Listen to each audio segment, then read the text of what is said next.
अस्सलाम वालेकुम। क्या हुआ है? मैंने आपको आवाज भी लगाई है कि रुको एक मिनट। वो ना स्टार्ट हो गई थी। वो थोड़ा साइड पे करो। खोलो गाड़ी का ढक्कन। सुनाओ की हाल है, ठीक हो? किधर गए सो? एलसीडी चेंज करानी है। अच्छा,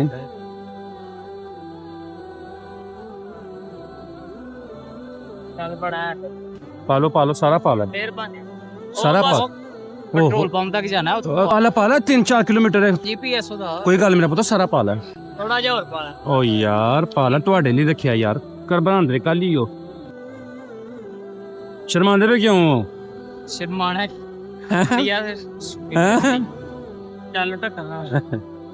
ਪਿੱਛੇ ਇੱਕ ਅੰਕਲ ਨੇ ਫੈਮਿਲੀ ਦੇ ਨਾਲ ਨਾ, ਹਾਂਜੀ ਆਈ ਥਿੰਕ ਉਹਨਾਂ ਦੀ ਗੱਡੀ ਖਰਾਬ ਹੋਈ ਹੈ। ਮੈਂ ਉਹਨਾਂ ਨੂੰ ਜਾ ਕੇ ਦੇਖਣਾ ਉਹ। ਸ਼ੁਕਰੀਆ ਓਕੇ ਜਾਓ ਸ਼ੁਦਾ। ਸਰ।